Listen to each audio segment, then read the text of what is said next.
Calling the hearing to order, and I will just start by saying that this hearing, the purpose of this hearing is for public comment on the renewal license for Spectrum, it's Charter doing business as Spectrum here in Massachusetts, and it is a requirement that when a new contract is renewed, that we have an open hearing for public comment.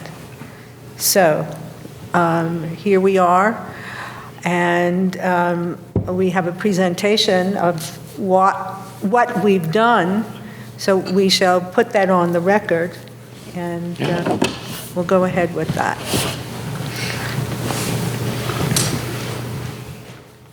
And this is for the cable television renewal license, and just that. I'm sorry you're going to have to turn around to see this, or else you're going to get a sore neck. I will turn. It's up there.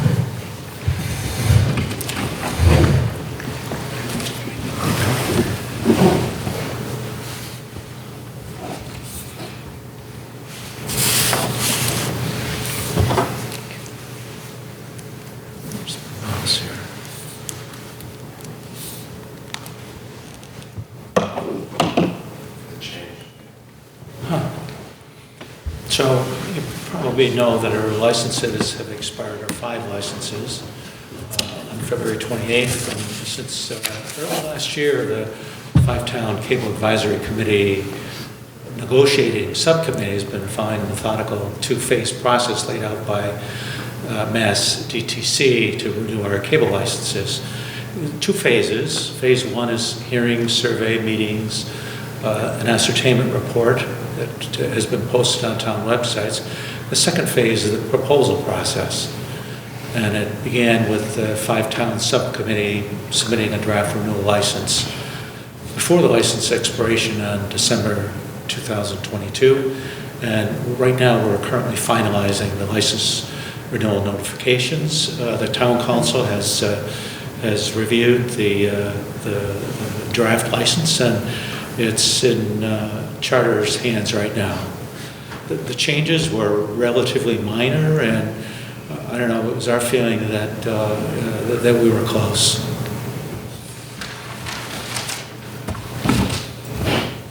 Why this thing doesn't flip? So, introductions.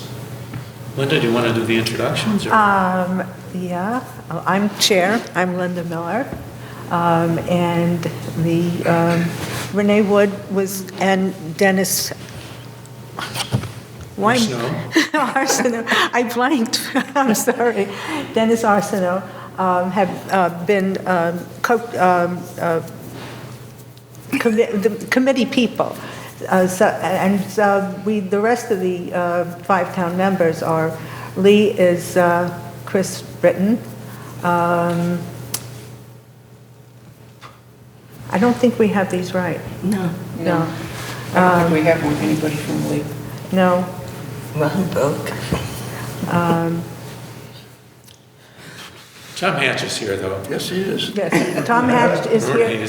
Renee Wood is here. Dan Miller is not. Anita Schwerner is here. And that's the people who are present right now on the committee. Okay. So there's been key factors that have affected the negotiation. There's a shrinking number of cable TV subscriptions, which you'll see it a little bit later. Increased competition for Charter Spectrum. This rise of streaming services, integration of Charter services, including phone, internet, and TV. Oftentimes you see offers for bundled services. A lot of technological advancements.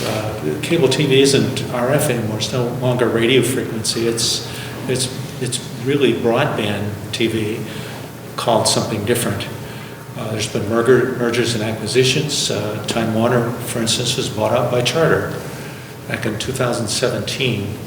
And another item, that the FCC's 2019 third order, which expanded the cost of in-kind services that resulted in a minor reduction of payments to community TV. Our five-town metrics are shrinking. They're, for the most part, we've averaged about 15.74% less than we did when the contract started. So the number of people buying cable TV is less. And it's about half, though, the state average of 30%. So Berkshire County is kind of holding firm. The other item up here of kind of metrics is the density subscribers per square miles. And you can see it starts with Lennox at being 80 subscribers per square miles. And I think the smallest one is Sheffield. And Stockbridge, I guess, Stockbridge. Yeah, But to give you an idea, Boston's density is 1,347. And what that buys is multiple vendors offering cable service.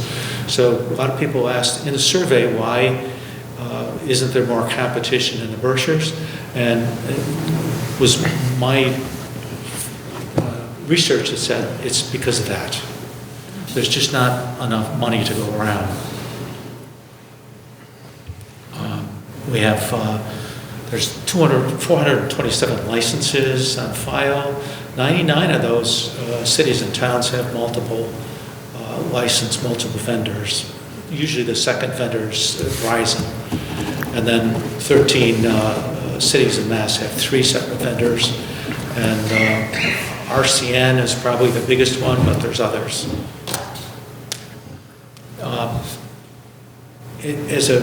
As a group, we're small.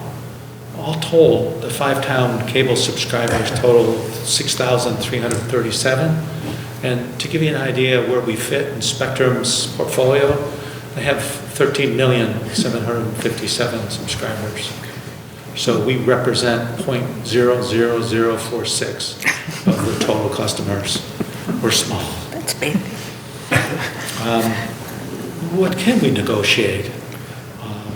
Per state and federal law, there's a couple things we can negotiate. We could negotiate town community needs, residential input, consumer complaints, Spectrum's performance, or the opposite, non-performance, underserved parts of the community, suggestions from service.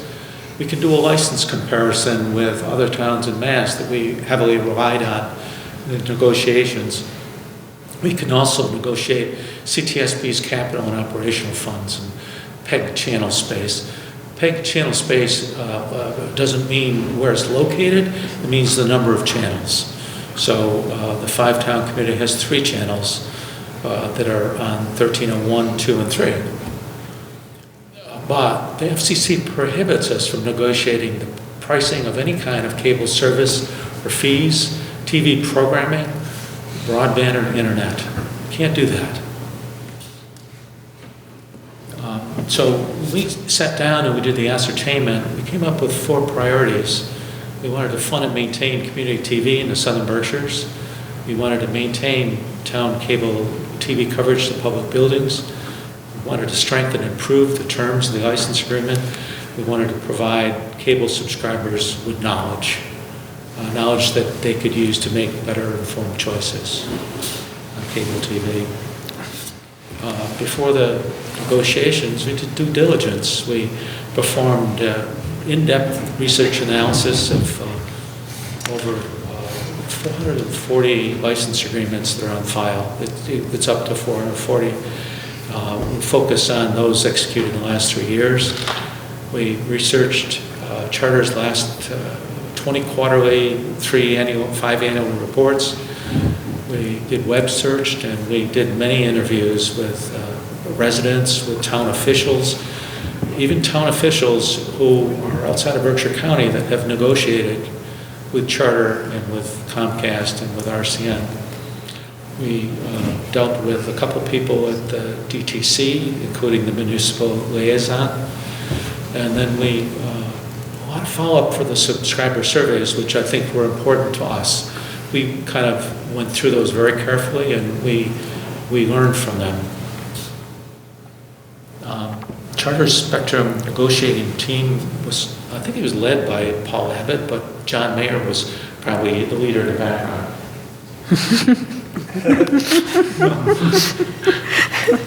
Yeah. Paul was the vice president of local government affairs. He actually worked for the DTC in previous years. John has been working for Spectrum for how many years? 5 years. And he has a relatively new title, Director of State Government Affairs. How long have you had that? For 5 years. Okay. Trish, Vice President, General Counsel, and then Dan Reen. He's an outside counsel that is based in Washington, D.C. Yeah, so that was the team that we were negotiating with. And to date, we've had 15 Zoom sessions that started in January, ended, just a couple weeks ago. All told, maybe 35 hours. And the sessions are hosted, moderated, and recorded by Rich, CTSB. And then in between there, we held subcommittee public license renewal planning meetings that were open to the public. We did many hundreds of hours of independent work in between. And we also had our 5-town municipal council, Bill Hewig, review, provide feedback in the draft agreement. So that's done. So to the highlights of our draft TV renewal. So 10-year license term, which is pretty standard. There's some towns that have 5, but we went with a 10. The maximum 5% of funding, paid operational funds. So that's 5% of the revenue. That's something that is part of the FCC regulations. It's in there, and that's max. We have a PEG capital contribution of 212, which happens to be the exact same amount in the 2013 agreement. And,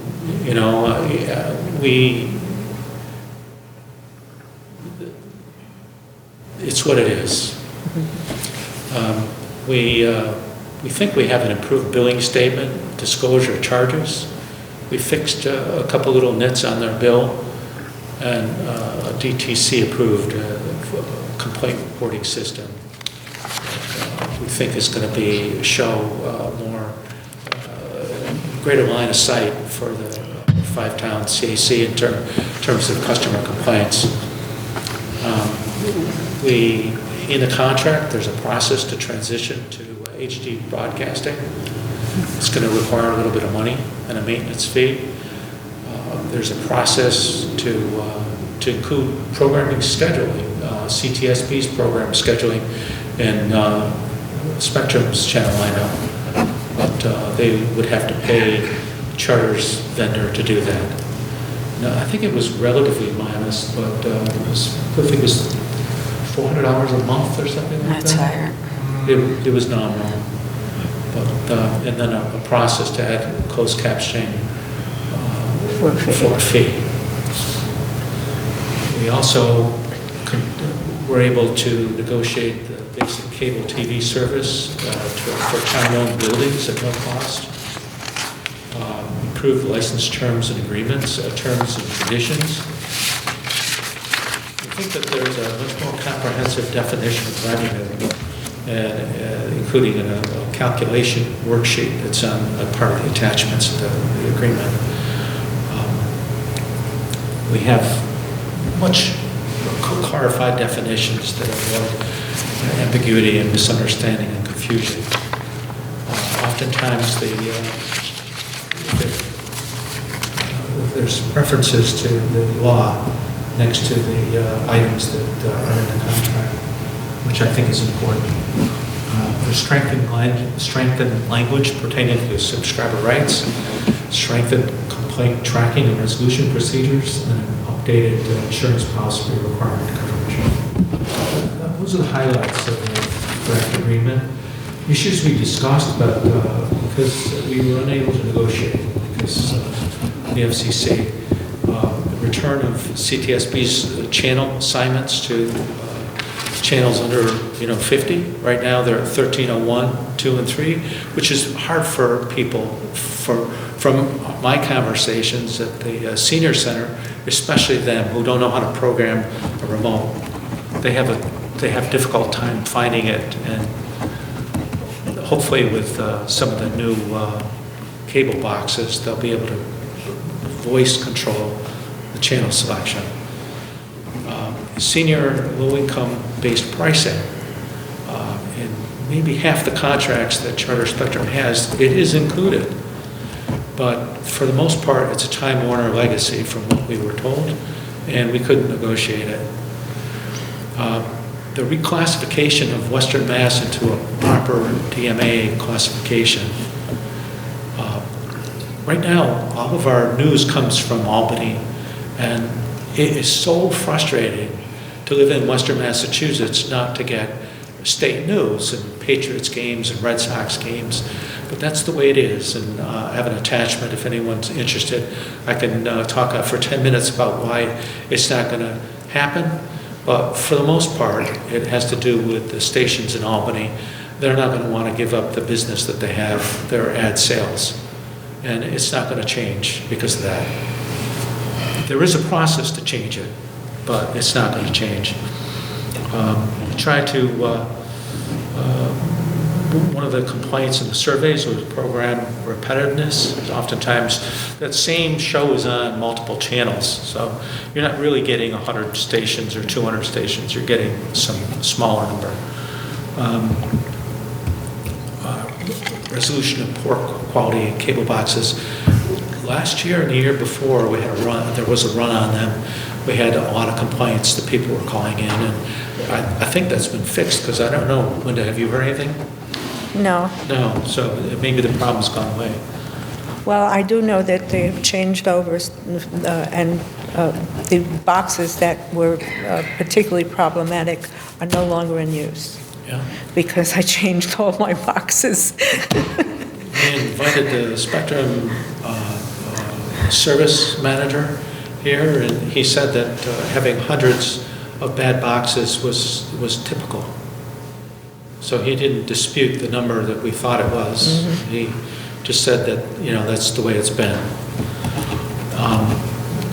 The one thing we discussed we couldn't negotiate was fully disclosed subscriber privacy rights. It used to be that you got an annual private written notice at the end of the year. The FCC passed something that allows Spectrum to reference a web link in the last bill, so that covers it for them. And that's not something that's something that I think is unfortunate. And then full and honest disclosure of teaser subscription offers. Everyone's seen that, where you get cable TV for $49.95, and then in small print, or the actor will talk really fast so that you can't hear. Only lasts a year. Mm-hmm. So those frustrating things we're unable to do. So the next steps, Charter is going to review 5-town legal counsel's edits. Final draft agreement, when it's finished, will be sent to town administrators and managers and select boards for their consideration. If there's any issue, we'll try to resolve that. The town public hearings, individual town, each of these licenses has to be passed by each separate town, the select board, so the towns themselves may or may not decide to do a public hearing. And then we'll follow that up early next quarter with a draft access agreement with CTSB. So hopefully our target date is the first quarter. So the town, when they meet, they're going to have to, they can only use 4 criteria to determine whether or not this Spectrum has complied with the terms of the license agreement, and it's pretty broad. The only one that has any kind of teeth is that the cable operator's proposal is reasonable to meet the future cable-related community needs and interests, taking into account the cost of meeting such needs. But I think that I don't think that there's going to be or from what Renee tells me, there probably won't be much I don't think so. discussion. I don't think there would be. So the future, the cable industry is going to continue to shrink, and consumers are going to continue to cord cut and lower cost, more flexible broadband options. Even Charter Spectrum has gone into broadband TV. They've put out the UMO. Is that how you pronounce it? Is that again? XUMO? UMO? Zumo. Zumo? Yeah, which is broadband TV for them. So if you can't beat them, join them, I think is what their CEO said. But as this happens, CTSP is going to lose that revenue. So I think they're going to have to develop future funding mechanisms that have to include fundraising, sponsorships, grants, et cetera. And then the five-town CAC strongly recommends that Southern Berkshire residents, their legislators, and representatives support the proposed act to modernize funding for community media programming. There's two in place. One's a Senate bill, one's a House bill, but right now they're stuck in committee. Questions? Could I add just a couple comments? Sure. Okay. So I think it's important to note that the three of us have been working close to a year and a half because the ascertainment agreement went to Spectrum in October, and we kind of started from there. I think it's also important to note that we did not accept a draft agreement from Spectrum. We gave a proposed draft agreement to Spectrum to negotiate from. So we started the discussion by giving them what we wanted. In addition to what Dennis commented on, I just want to highlight a few things that I think are really important. We got a much deeper and much clearer definition of revenue. Linda and I worked on the last agreement in 2013, and I almost feel like that was a tea party with Time Warner, just a different era in how you negotiate. The negotiations with Spectrum were extremely professional. They had their army of lawyers, as they should, and we had us. But it was very professional and very cordial. We did get extensive clarification in definitions, including revenue, plus we got quarterly payments, which is important. And as Dennis referenced earlier, we got this calculation worksheet that they have to give us. And I think they were very pleased with that because it makes it very transparent who's getting what. We also added a performance bond, which we didn't have before, liquidated damages to ensure compliance with the agreement that we did not have before, higher insurance, a selection on determination of breach, and stronger protections on system abandonment if Spectrum were to decide that they wanted to leave our five towns. So all of those sections were greatly strengthened, which I think is important given the way this industry is going. We also, and Dennis mentioned this, but I think it's important, we have been very unhappy how complaints have been counted and recorded and reported. And I don't know whether it just so happened that we were in the right place at the right time, but Spectrum worked with the Department of Telecommunications in the state to completely revamp that reporting system. And I think we're going to take a little bit of credit for that because this committee all of us have been complaining about complaints recording. And then I think the groundwork that is in the agreement that Dennis discussed to provide a richer signal and better television to our subscribers through options for high definition, for a menu placement, and also for closed captioning. They're all in there. They're going to cost money from CTSB, but they're there. They weren't there before. So I think we've done an incredibly good job, and I don't mind complimenting us. And I hope that we can get this wrapped up within the next month. I don't know where you are, John, or if you've heard anything from Dan or Paul as to where you are on reviewing I don't mean to put you on the spot, but reviewing the comments from the committee's council. Yeah, I think we get comments this week. Okay. Comments back. So we should hear back maybe the next 3 weeks or so. Oh, I mean, sooner than that. Okay. Maybe this week we might get something. Yeah. Okay. I would like to thank my fellow committee members here for the yeoman's work that they've done.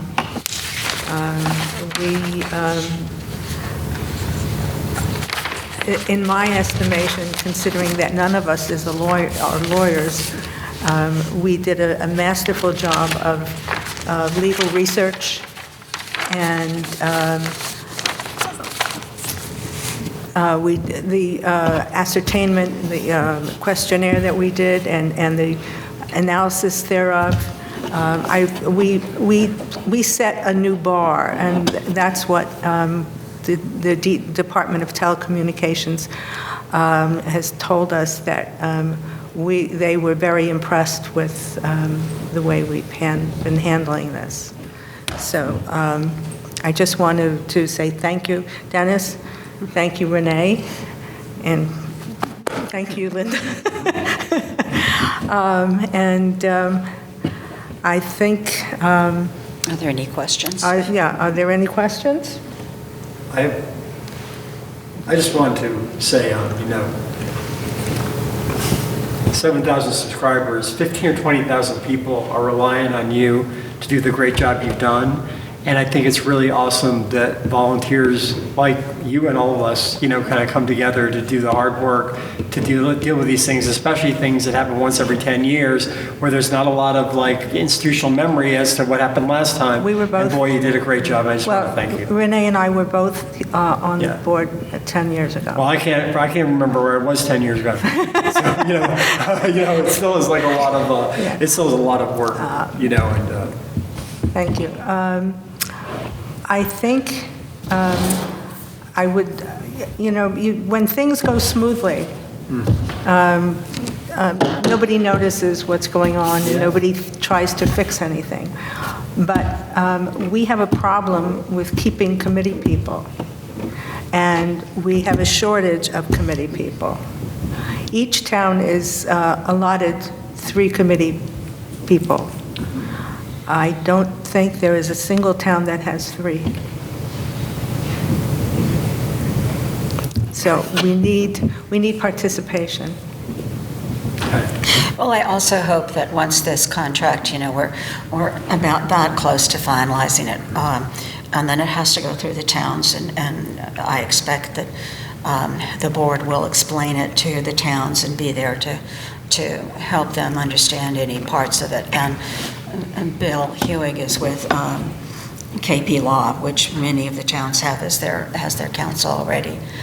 But I think when this agreement is finally signed off, which I hope will be in early January, then I think the hardest part of what happens periodically on this advisory committee is going to be passed. And I hope that, to echo Linda's sentiments, that people will step up. It's a quarterly meeting, and it's also receiving, at least in my view, receiving complaints or concerns from your residents. And, I say at almost every meeting how good John is about getting these resolved once the proper background gets to him. Then I have found a high level of resolution. Not always the way people wanted, but at least addressing a complaint in getting it resolved the way that it's going to be. So I really encourage people to step up. This is a board that meets once a quarter, and then you have responsibilities during that time. So 24 is a good year to think about it. Yeah. It's very important for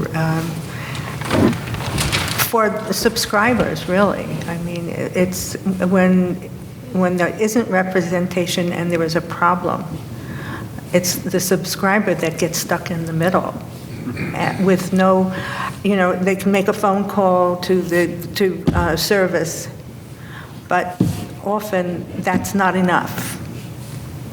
And they need an advocate, and that's what we provide, is the advocates for them. And it's really nice. It would be nice to have more people on the committee, and hopefully when we go to each of the 5 towns to make the presentation for the final sign-off, hopefully we will be able to encourage the select boards of the 5 towns to give us a little bit of priority for change, to getting some volunteers to work with us. So, I have 2 Linda, if substantive there's questions, no... but I'm not sure Sure. if now's the right time. One has to do with, our senior center is actually in a town building. Yep. And I noticed on the presentation, it said that the basic cable service is included. And so what's the we're basically thinking for the budget this year, putting in a big screen TV. The average age in Stockbridge is 61. And so, we have a lot of seniors, and we're trying to make sure, kind of create a community space as much as possible. Is that something that we're allowed to kind of do in our senior center? Like have a TV, if we want to upgrade to a bigger, better service, can we pay the difference? I mean, how does all that work? Pretty sure it's already in the contract. Yeah. Okay. Post-contract. There would be What's the nothing- name of your senior center? Stockbridge Senior Center. Yeah. It's in the basement of Town Hall. John, I don't think there'd be any reason that anyone wouldn't upgrade them into a full service, whatever it is, silver, platinum package if they wanted sports and all the rest of it. Yeah, if they want to pay for it. But you'd have to pay for it. Okay, yeah. But, yeah. Yeah. Okay. And then do we have a sense of, with CTSB, I know we all are kind of crossed our fingers about the state thing, but with that $600 million deficit the state has now, the idea of like them kind of apportioning more money toward community television maybe got a little dimmer with the overall kind of macro outlook. Do we have a sense of whether or not, well, first of all, is now a good time to talk about CTSB, or is that not really relevant to the contract? That's a different contract. Okay. We just started working on that one. Okay. But I think if what you're asking, Patrick, is how do we fund CTSB? Every town should be writing letters on both of these bills. I know Sheffield has a mock letter up on its select board page. We've already sent it out. But everybody should be writing letters to our senators and Smitty, as well as every single person who's on those committees, because it's only letters that are going to move this off of the dime. And Charter is in for what they can be asked to pay. And there is no more to ask of them by law. So as Linda said, it's going to have to come from other sources. And the best source would be something, whether it's 5% or 3% or whatever gets negotiated. But we have got to put a fire under our legislators, or they'll never do I it. wrote the same letter to Ann Goby, too, who's the new Director of Rural Affairs, because I think in rural environments, this becomes the other. Yeah, It's more important in rural environments, Ann is certainly. great because she's been a senator. Yeah. And she knows so many of those people, but it's actually the 140 people in the House and the 40 people in the Senate. They're going to cast the vote and bring it, it's a joint committee, they need to bring it out of committee, and they need to get going on it. And in my view, the only way they're going to get going on it is if they get letters. And when is the decision? It's ongoing right now. But I mean, for this fiscal year, because we're going to our budget season now, and I guess what I'm asking is, in the worst-case scenario, is there a deficit we need to cover for CTSB, Well, starting let with Rich fiscal year address 24? that. I don't think and there's 5? any deficit. We'll receive our funding for this year in the middle of March. Yeah. And I don't see any issues because the Zumo box hasn't really Okay. been rolled out, but it's coming now. So it's going to be the impact of March of 2025 is where our concern is. And if what you're talking about is a contribution by each of the town or individual towns to CTSB's budget, that's a separate issue that is up to each town to do. Yeah, Okay. but, I mean, I understand, but it'd be much more likely for our town to do it if there was an ongoing conversation with the other towns. Well, And I just want to, because I'm just saying, March 25 is in the next fiscal year that Yeah. we're all doing the budgets on Yeah. right now. And if there's a projected need for those 3 months while we figure out a longer game plan, I think we should have that conversation. And, I feel like, because if they lose staff, it may be really hard to get the staff back or to replace it because of the specialized skills. I just feel like, I hope, I'll try to get everybody to write a letter. So I got a big newsletter sent out. I'll mention that. But, and I'd love to see access to your letter, so, Yeah, it's on our website, Yeah. and I think that's a conversation that I think Rich has gone to every town on. I know Sheffield is at this moment not supportive of that, just because of the money that they do have on hand, and because we would rather see this solved as a state issue, where the solving belongs, not in the individual town of Sheffield. But that's just Right. our opinion. right. Okay. But if there's no more public comments, I would make a I motion. would like to, Oh, I'm I would like to sorry. say that as a person who is not part of the negotiating committee, but is part of this committee, you guys have did a fantastic job. I'm very impressed, and Mr. Scope and the work you put in, and I thank you. All the 5 towns should thank you very, very much. Thank you for that comment, that's nice. We just, what our big thanks will be when we get 5 agreements signed back. And then we get the CTS agreement negotiated, which is coming up. We have a meeting in early January, and then that will come back to the 5 towns for also signature, because that is the access provider for Yes. the cable TV. But if there are no other comments, I would make a motion to close the public hearing. Well, as soon as we get the agreements back from Spectrum,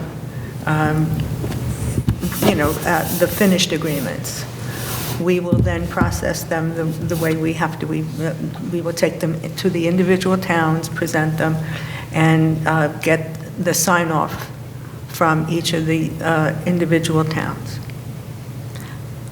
So the actual signatures on them, as long as we know that we have a document in hand, we can get that in motion.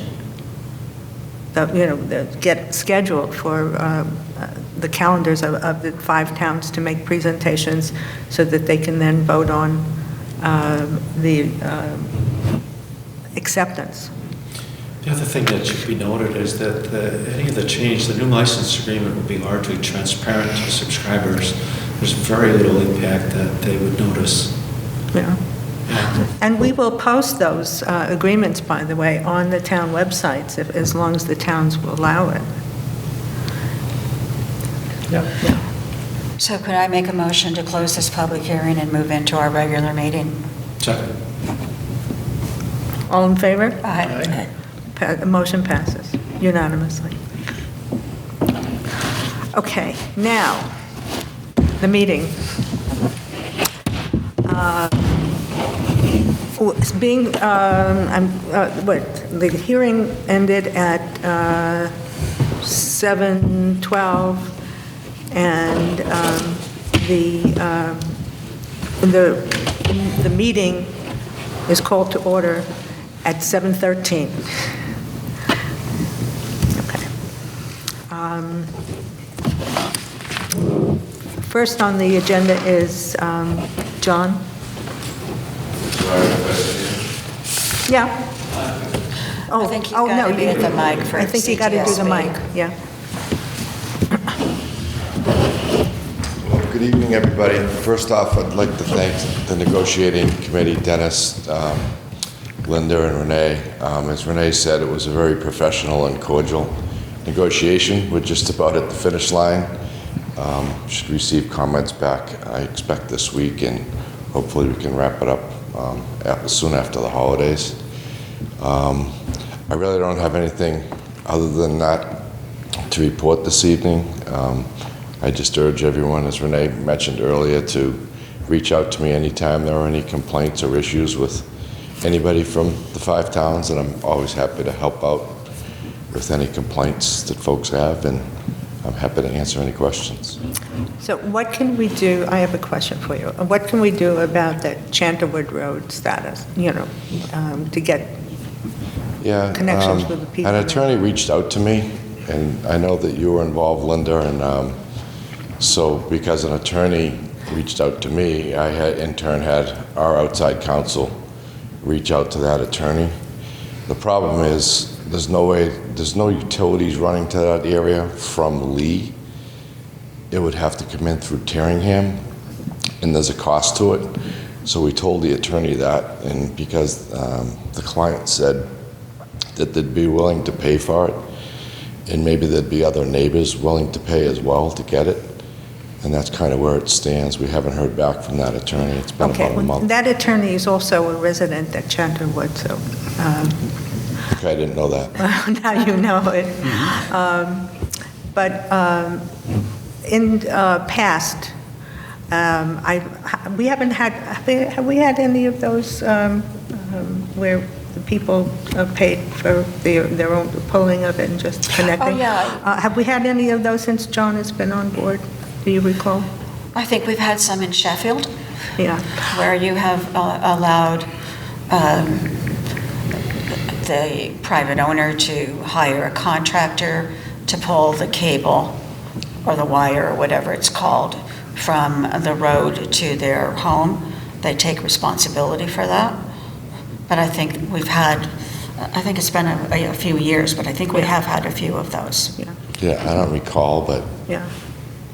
But we have had those, and that's what we have to do with that, is look at the practicalities between the homeowners that are along that road, and from what I gather, there are quite a few of them that would come on board.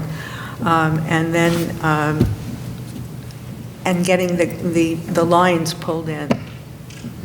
But I think this is between Spectrum and this Charterwood a community, which apparently is a private community Yeah. on a private road. It's not a private road, it's a public road. It's a public road? Yeah.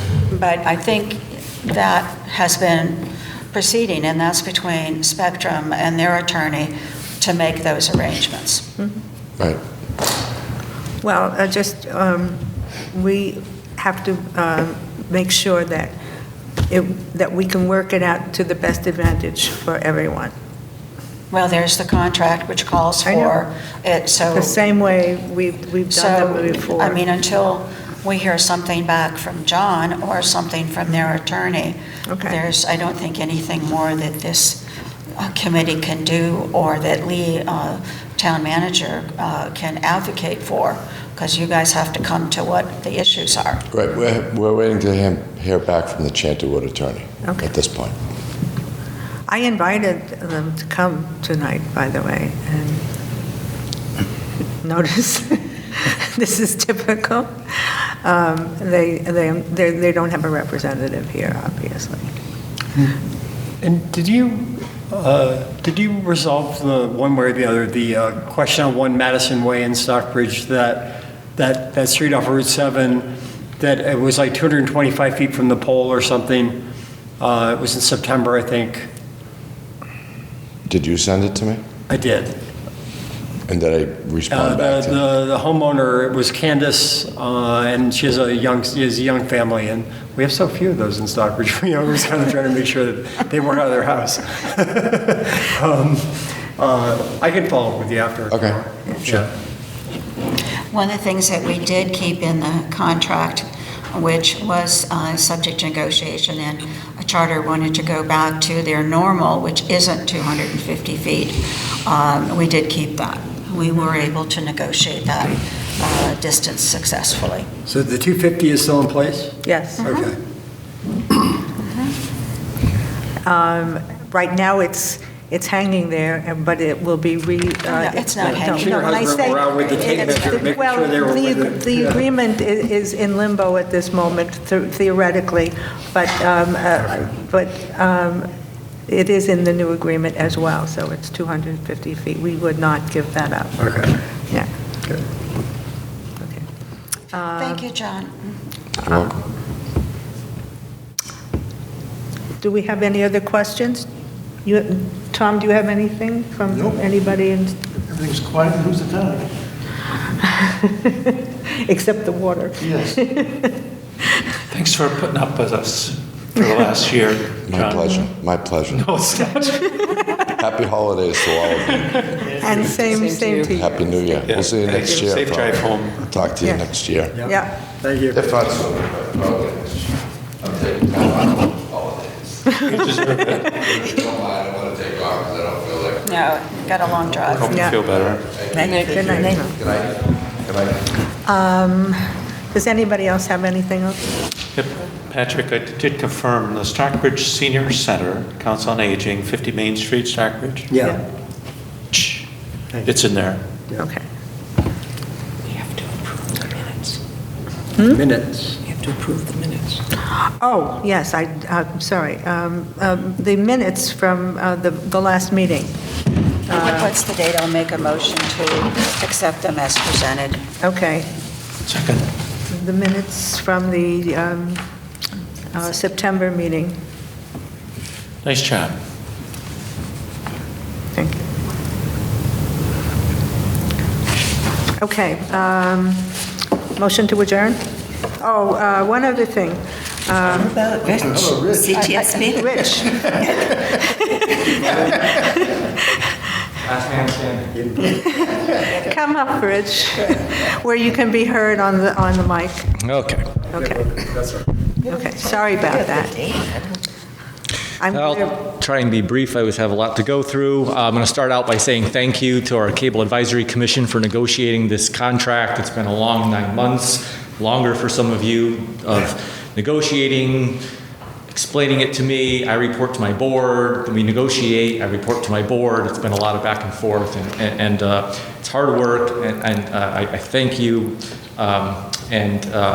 Technology is changing. I know it's not everything that we want, but it's the way things are moving forward. And we embrace that, and we hope to become a part of the change and not get lost in the past. But I thank you for all your work. The first part of my report tonight is my select board presentations. So I've been going to the 5 town select boards to present a short presentation of information about the future of community television. I think I started first with Patrick, and I've been to Sheffield, Lee, and Great Barrington. So I still have to make my way to Lennox. And the reason I'm going to all the town select boards is to ask for their support with Massachusetts Bill S34 and H74, an act to preserve funding for community media programming. Basically, I'm asking the towns to send a letter of support on letterhead from the municipality, and for the town residents to speak up and sign their name to a letter that we've pre-written. All they need to do is sign it and date it. So like you said, let's flood the offices with letters, letting people like Smitty Pignatelli, Richard Neal, Governor Maura Healey, and others know that we're passionate about saving community television. So I will make my way to Lennox, and again, if anyone wants to mail one of our letters, reach out to me at CTSB, call, email. Number there is 413-243-8211. I can email you a letter, you can sign it and send it to your representative. So I'm hopeful that the legislation passes. It may not, and if it doesn't, let's hope that it gets rewritten and reintroduced. Rich, you and Hen handwritten letters, not emails. Is that correct? I have a letter that I've written up with the correct address and you know, we're asking for Sample. support with specific Okay. legislation. So I can get you copies of those, and people just need to read it, sign it, and mail it.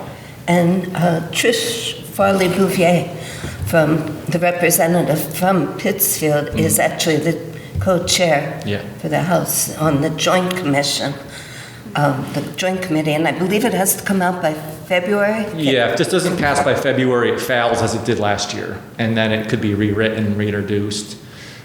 There's national legislation also pushing for preserving community TV. The American Broadband Act looks to eliminate all PEG contracts nationwide. So there's a lot of legislation for us. There's a lot of legislation against us. I'm just kind of sticking with, you know, our own local legislation here.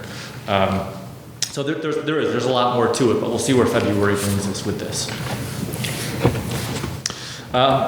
My next item on my report is something you haven't heard me mention before here. Low power FM radio, also referred to as LPFM. So many community television stations across the U.S. also have low power FM radio stations, such as Pittsfield Community Television. They have WTBR.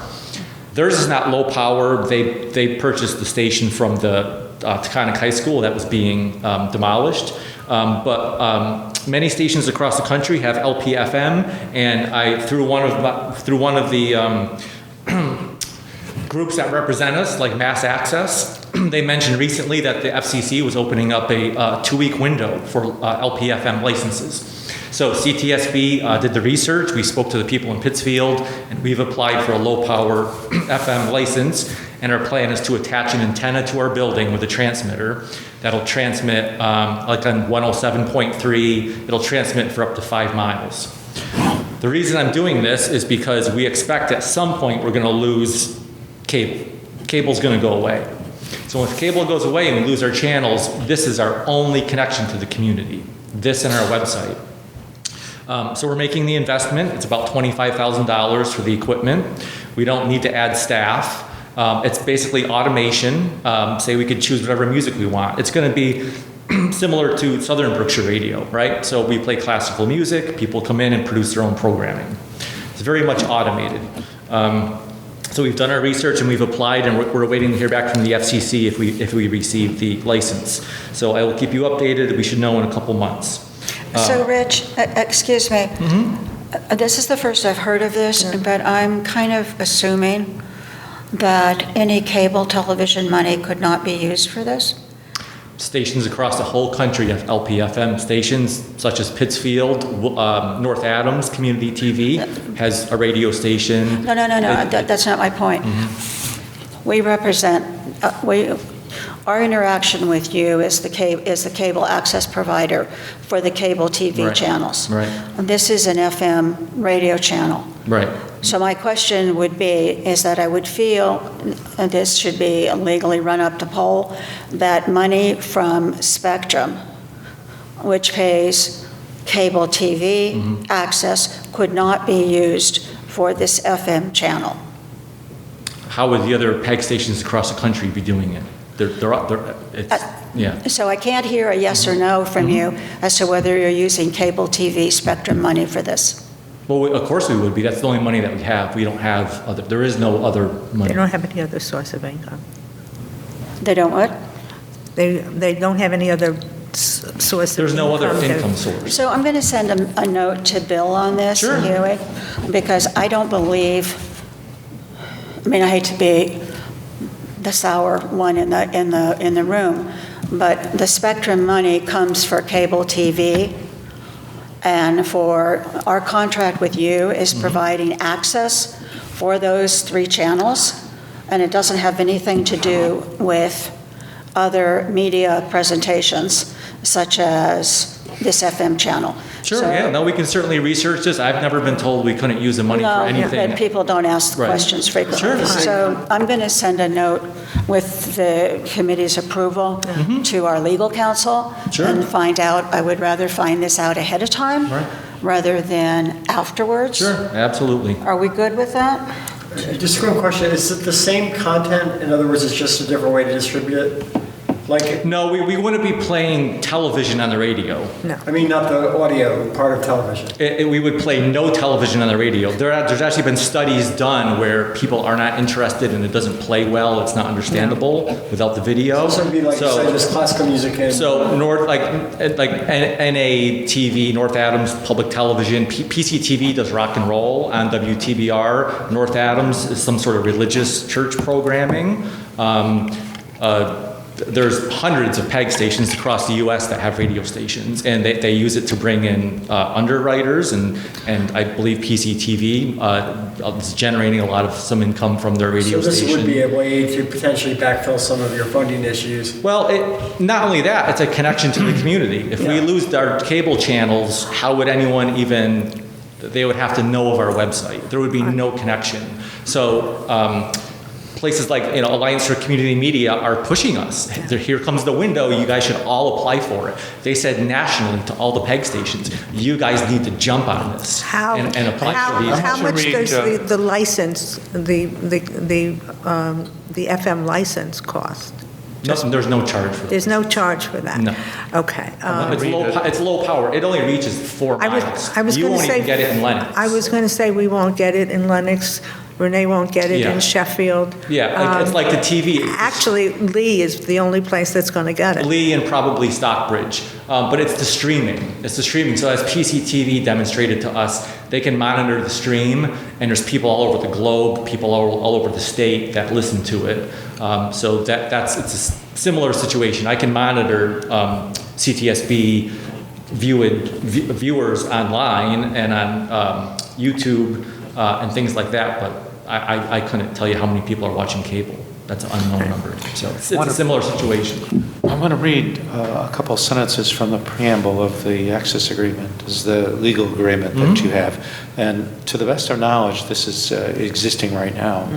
It says, whereas it is the intent of the towns that such funds should be used for the support and furtherance of the PEG access, public educational, and government channels. What does that mean to you? To further us, we need a connection to the community. So it's a once-in-a-decade opportunity, and I was told by our Alliance members to apply for it. Yeah. I don't know. I think Renee is on the right step that, might be possible, probably good for you in the future. But in order to meet the commitment to the access agreement and the license agreement, that it needs a little research. Sure, absolutely. Does that make sense? Well, I think, this is a really interesting part of the conversation that we've been having about trying to encourage CTSB to become a community media company, not just a PEG access provider. My concern is that I don't believe the FCC will, and I don't believe it's legal to take money from one pot and use it in another pot, okay? So as CTSB moves forward in becoming a community media, I think it's a great idea. It's just a funding issue to me. There are going to have to be other parts of money developed through fundraising, sponsorships, et cetera, which will support those other aspects of their media delivery. So I'll let you know. I'll CC you on, and you, Linda, also on what goes to Bill, and we'll get the answer back. And if we have a legal statement that says fine, I'm okay. If we have a legal statement that says no, then you know where we are. Yeah, if we're awarded the license, we're not obligated to do anything with it, and we've invested nothing into it so far. We're trying to see if we could get the application. Okay. So. Okay. My next item is the Berkshire Regional Planning Commission, the BRPC. They've reached out to CTSB along with many other organizations in the Berkshires to help bridge the digital equity divide. And the state has a draft plan to help serve 14 communities here in the Berkshires that includes all 5 towns that we serve. So Andrew McKeever from BRPC's community planner. He explained that there's a $75 million pot of money allocated to help people access internet, computers, and learn how to use them. So BRPC is just working with as many community organizations as possible to figure out if there's any way that we would play a role in their future of helping people access computers, learn how to use computers, even little things like if seniors don't know how to add gas points to their grocery store card, they're now at a financial disadvantage, right? So it's little things like that. So I'm just working with them to see if any way we can be of assistance to them. I would ask for sponsorship of educational programming like that. Well, this is more of a meeting to see if we could somehow offer either teaching or classrooms or staff. But not for free. Oh yeah, no. There's a money. There's money on this. There We're is working money with on this. them. So that'll bring you some revenue, I would hope. Right. And Rich, I think $million per class. Rich, I think this is an excellent opportunity. Excellent opportunity for CTSB to play a role in this issue, which I think is going to go on through 24. It's a long process. Yeah. But I think there's money on this. Right, and we would be a good fit because we train people every day and how to use computers safely, how to edit video, how to do Zoom How about meetings. just a whole course on how to use your cell phone? Right. I could use that. Yeah. Okay, one for the Android and one for the Apple. Yeah. I mean, this could be, in our senior center, we actually have someone scheduled who will come in and help this. If this was a series of video programs were out there that could be, accessed and streamed, I think this is the type of thing that would really help people understand the importance of CTSB when you can't find the 1301 or a programming. So this would move you really nicely into being a media company rather than just a television delivery. Exactly. So, super excited about that, and I will keep you updated on those developments. Okay. And then finally, I end all my reports this way. What's new at CTSB? Every month we have a newsletter that comes out. You should be getting it in your email, and it lists all the programs that we do for the month. And generally it's about 40 new programs. So what's new in the past few months? Well, the 35th Annual Fall Festival of Shakespeare was a great success this year. Volunteers generously gave their time and skills over 4 days to provide a recording of 10 school performances for students and their families. And all the volunteers have super busy lives, and they all found time to come out and give back, which was amazing. And we thank them for their generosity. And I can measure who views us online using our Tightrope broadcast system. So last year we had some good numbers, but this year was like double. So on Thursday evening we had 604 viewers. This is for our live stream on our website. On Friday we had 1,329 viewers. Wow. On Saturday we had 1,931 viewers. Whoa. And on Sunday we had 1,096. That's So That's great. we have viewers. That's a lot of local families tuning in. Yes, that's great. And is that just the website? Does that include the broadcast on? And that does not include it's just the website. It's more. Right. Yeah. Right. And we streamed across the world. We had people in Taiwan who called Fall Festival and Lennox and said, "We're watching you right now." So we were global on all that stuff. Nice. So do you also do like the spring school plays, and is there other opportunities to kind of like take the model for Shakespeare and kind of duplicate it in terms of other types of local Yeah, I've heard this question before, and the answer is unfortunately no, because they're all copywritten. So if we were to record a play at the high school and it was Disney original or something like that, we're not allowed to. So How about student-written plays? possibly, if it's not copywritten, we can. And it's like everything else that Shakespeare does, we really can't cover those other events. Yeah. It's only this one event that we can cover. But a contest for, in the schools for students to write plays. Sure. And then you'll do the winners. We'd be happy to record anything and everything, as long as it has no copyright attached to it. So.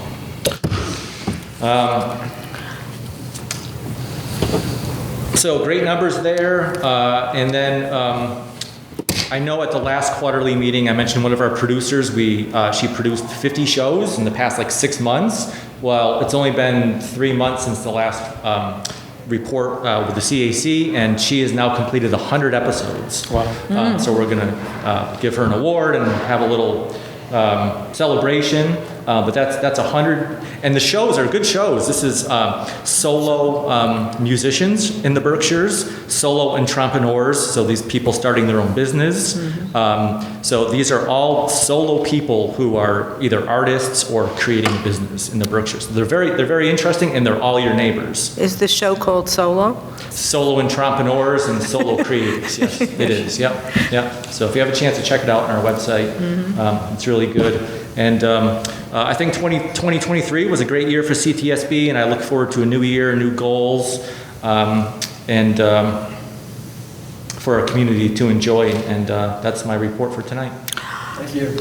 Thank you very much. Thank you. Very good report. Any questions for me at all?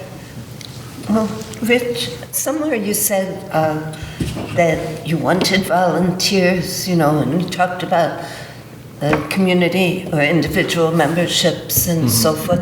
So how do we put that out there? If someone wants to volunteer, do they need special training, or should they just contact you to see if you have a need? Yeah, certainly reach out to us,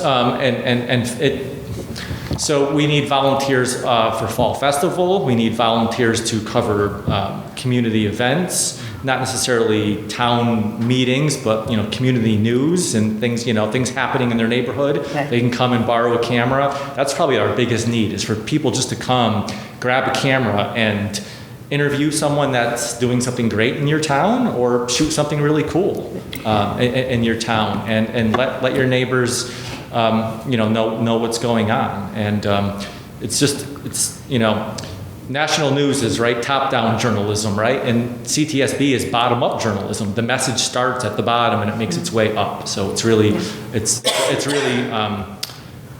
that's a really unique thing in this day and time, and I hope we keep it for a long time to come, and I hope we don't lose it.